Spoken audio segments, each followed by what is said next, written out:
आज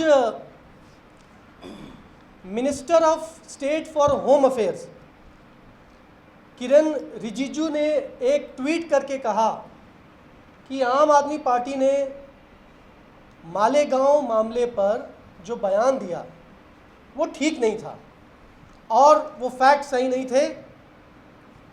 और हमने ये जो कहा था कि आरएसएस को बचाने की कोशिश, आरएसएस के शीर्ष नेताओं के नाम बम धमाके में और आपराधिक गतिविधियों में थे, उनके खिलाफ सबूत थे, उन सबूतों को कमज़ोर किया गया है, केसेस को कमज़ोर किया गया है और उनको बचाने की कोशिश की गई है। उसी श्रृंखला में साध्वी प्रज्ञा जी को रिहा कर दिया गया, उसी श्रृंखला में स्वामी असीमानंद जी को बेल दिलवा दी गई।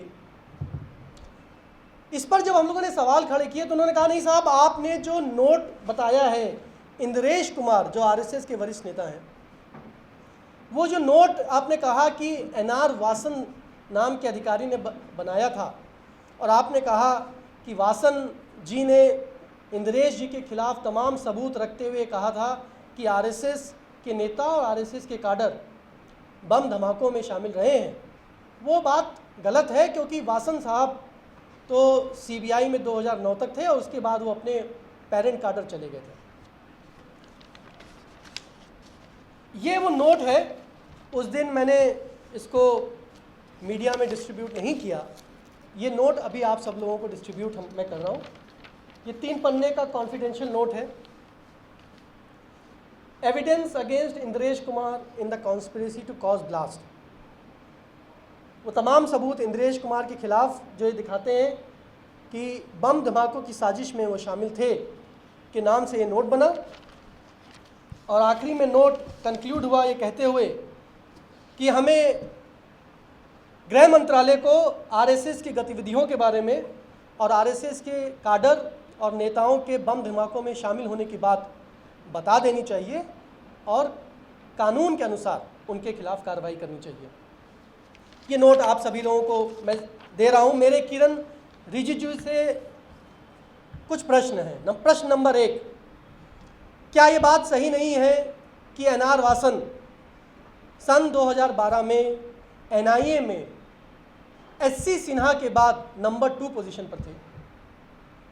क्या यह बात सही नहीं है कि सन 2012 में एनआर वासन आईपीएस अधिकारी एनआईए में एडिशनल डायरेक्टर जनरल के पद पर नियुक्त नहीं थे?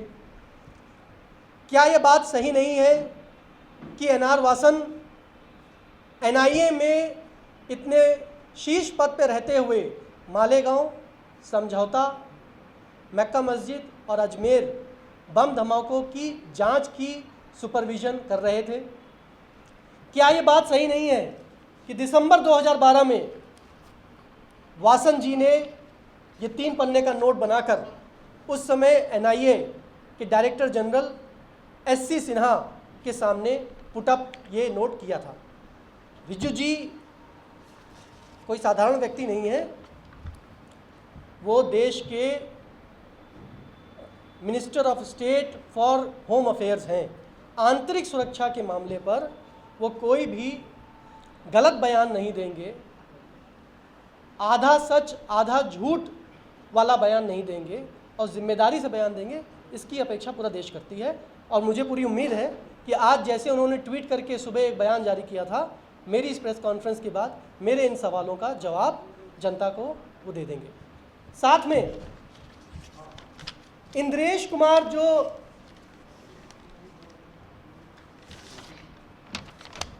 आरएसएस के वरिष्ठ नेता हैं, उनके खिलाफ तमाम सबूत थे बम धमाकों की साजिश में शामिल होने के बारे में। उनकी पूछताछ एनआईए करना चाहती थी, उनकी कस्टडी एनआईए लेना चाहती थी, उनकी गिरफ्तारी एनआईए करना चाहती थी और बड़े गंभीर सबूत हैं। उसका एक सबसे बड़ा सबूत जो एनआईए के रिकॉर्ड्स में दर्ज है वो ये कॉल रिकॉर्ड्स हैं। ये कॉल रिकॉर्ड है इंद्रेश कुमार और इन तमाम बम धमाकों के मुख्य आरोपी जिनकी बाद में हत्या कर दी गई सुनील जोशी के बीच के। कई धमाकों के पहले और कई धमाकों के ठीक बाद इंद्रेश कुमार और सुनील जोशी के बीच में बातचीत हुई। ये वो कॉल रिकॉर्ड है। ये कॉल रिकॉर्ड भी मैं आपको डिस्ट्रीब्यूट कर रहा हूँ। पांचवा प्रश्न मेरा किरण जी से ये है कि ये जो कॉल रिकॉर्ड है क्या ये गलत है? क्या ये कॉल रिकॉर्ड एनआईए के पास नहीं है? क्या ये कॉल रिकॉर्ड आम आदमी पार्टी ने झूठे बना लिए? ये कॉल रिकॉर्ड ये दिखाते हैं कि कई बार इंद्रेश जी जोशी जी को फ़ोन करते थे, कई बार जोशी जी इंद्रेश जी को फ़ोन करते थे। अजमेर बम धमाके के ठीक 1-2 दिन पहले उनकी बातचीत हुई और धमाकों के पहले जो बम बनाने की प्रक्रिया शुरू हुई उसके 1 दिन पहले बातचीत हुई। कई कॉल्स ऐसी हुई कि उसके ठीक बाद सुनील जोशी जी ने एक ब्लास्ट के प्रमुख आरोपी देवेंद्र गुप्ता को, पहले वो इंद्रेश जी से बात करते थे, फिर ब्लास्ट के दूसरे आरोपी देवेंद्र गुप्ता से बात करते थे। पहले इंद्रेश जी को फ़ोन करते थे, फिर ब्लास्ट के दूसरे आरोपी देवेंद्र गुप्ता, वो भी आरएसएस के कार्यकर्ता रहे, उनसे बात करते थे। ये सारी तथ्य क्या आम आदमी पार्टी ने बड़ी गैर जिम्मेदाराना तरीके से, झूठी तरीके से अपने दफ्तर में बैठ के बना ली है? इस पर किरण जी देश के गृह मंत्री हैं, कृपया करके सफाई दे दें और जनता को इसका जवाब दे दें।